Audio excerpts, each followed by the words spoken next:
не дают знаний.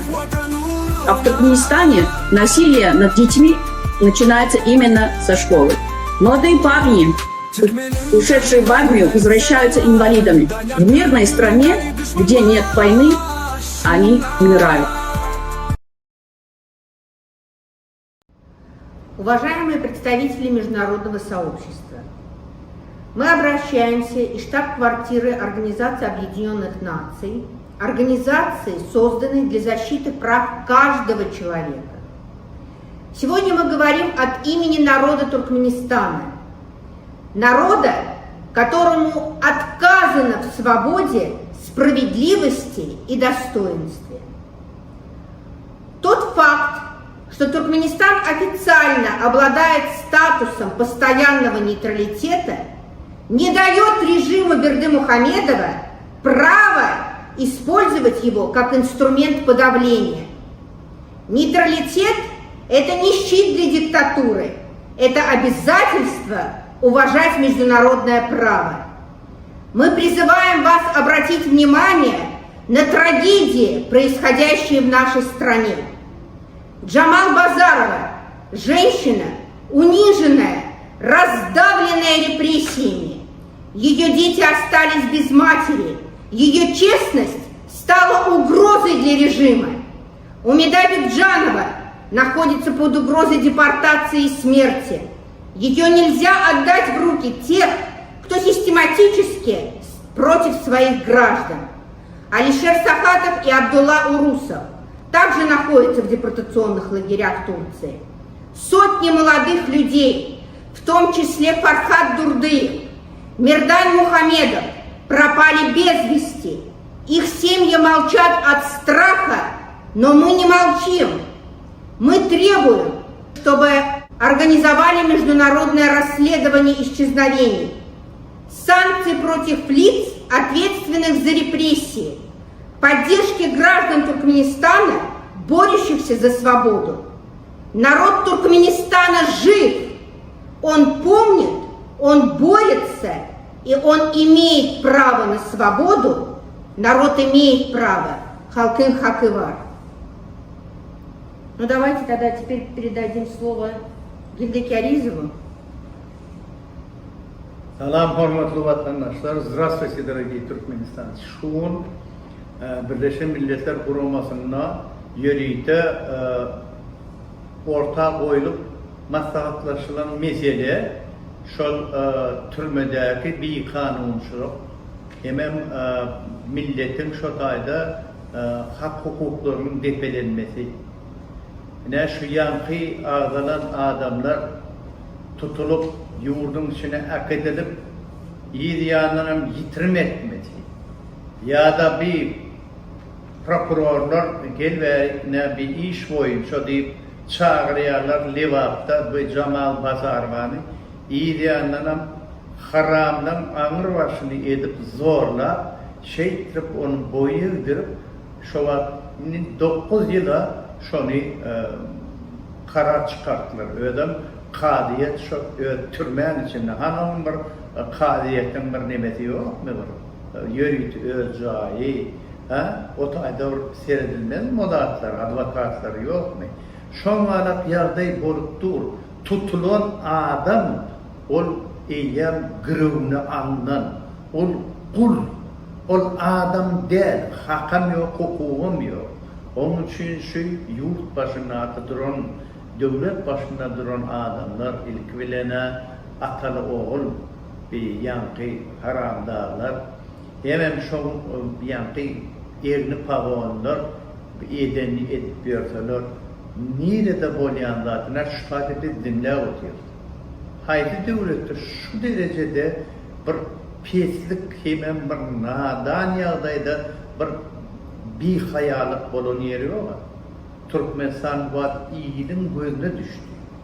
Onun için de hükman suratı bulatları dışarı yurda çıkanında da yurt içinde olanında da şu dağıtları yetirmeli, sebebi halkın hakkı var. Народ имеет право.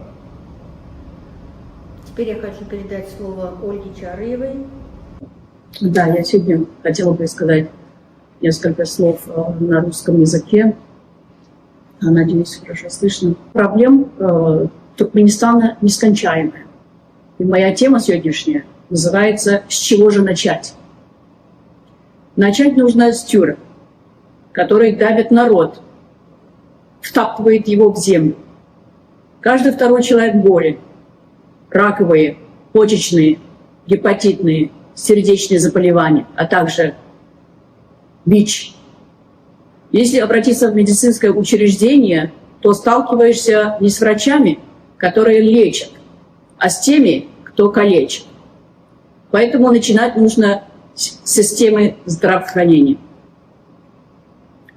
Школы есть, но образования нет. Люди умеют только читать и писать, но не понимая. Высшего образования и преподавателей, способных обучать, нет. Поэтому реформы необходимо начинать с образовательной системы. Народ есть, но прав нет. Справедливости нет. От народа, запуганного тюрьмой ОВД-НДП, невозможно ожидать борьбы за свои права. Есть отдаленные населенные пункты, где живут забытый государством народ. В прямом смысле голодает.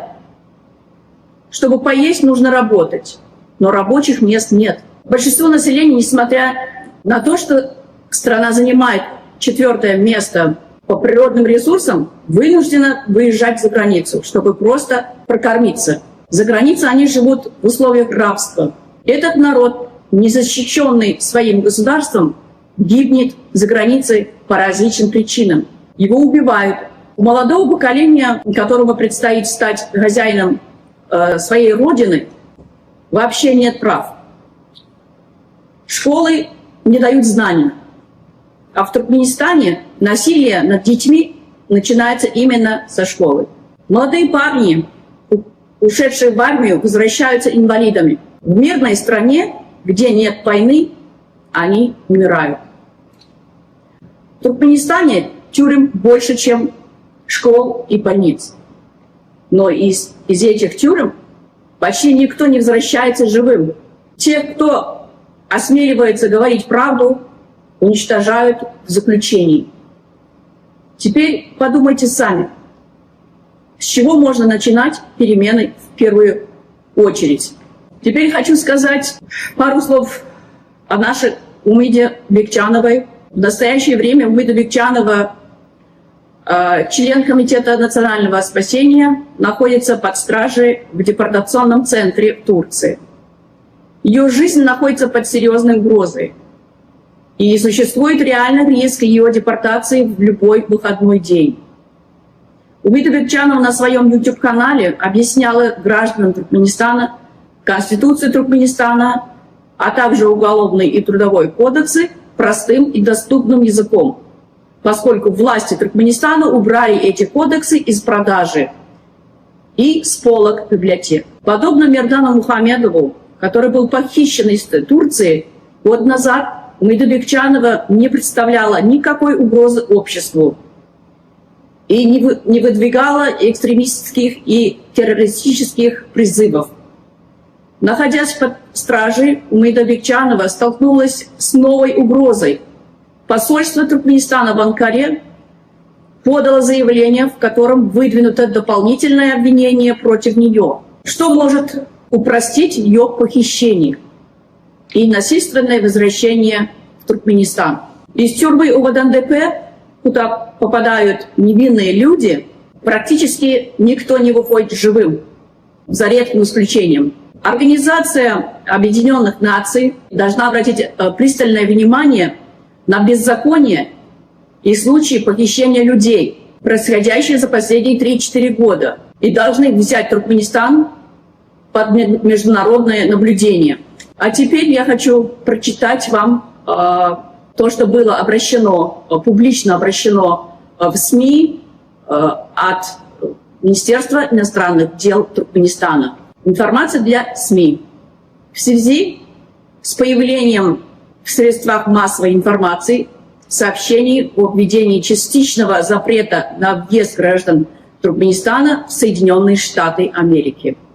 Министерство иностранных дел Туркменистана заявляет, что такое решение вызывает у туркменской стороны серьезные недоумения и обеспокоенность.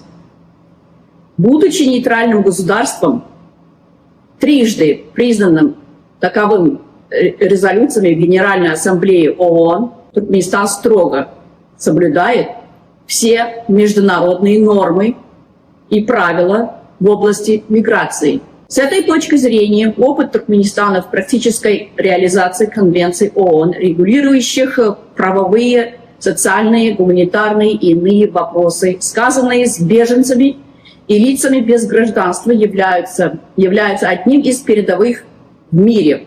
И это неоднократно отмечалось на различных международных форумах, проводимых под эгидой ООН и других авторитетных международных организаций.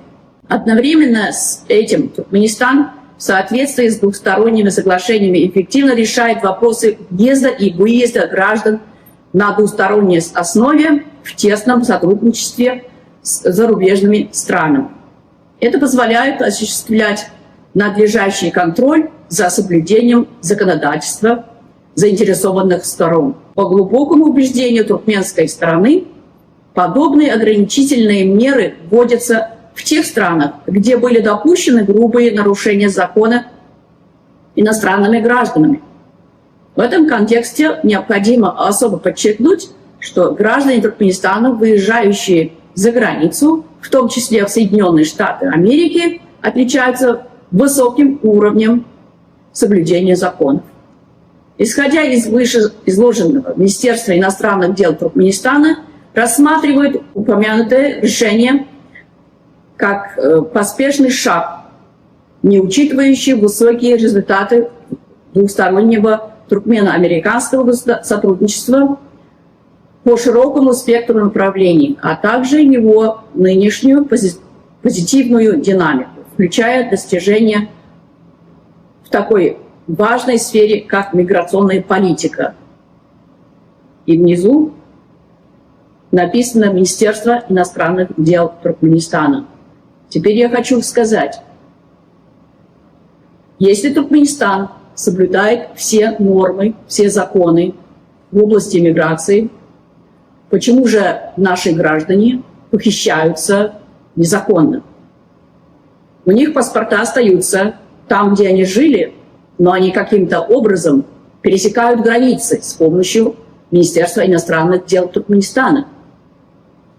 Если в эти дни Умиду Бекчанову похитят, то мы посмотрим, и международное сообщество тоже будут наблюдать, как туркменское государство соблюдает все правила и законы в области миграции.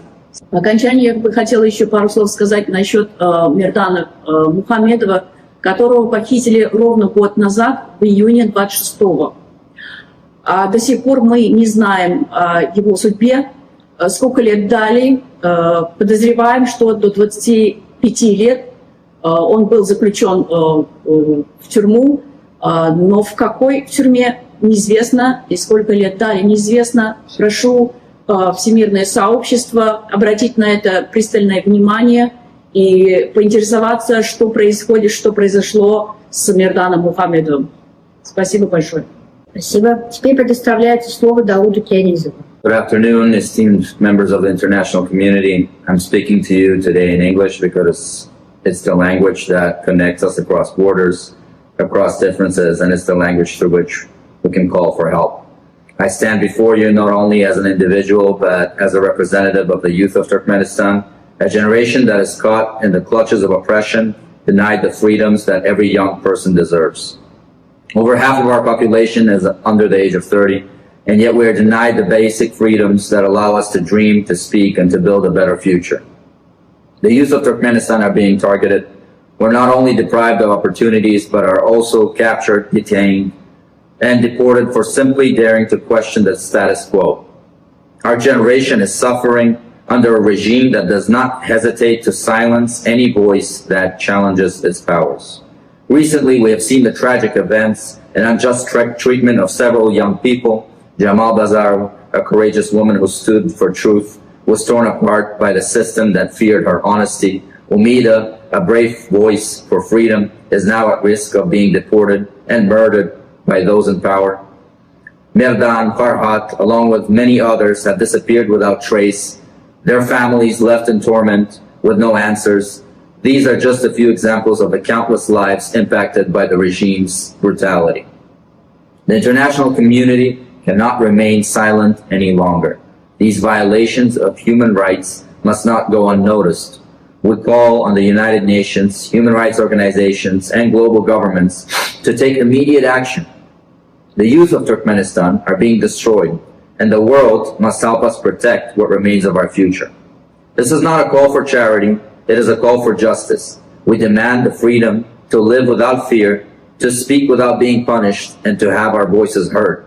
The youth of Turkmenistan deserves a future built on hope, not one built in silence and oppression.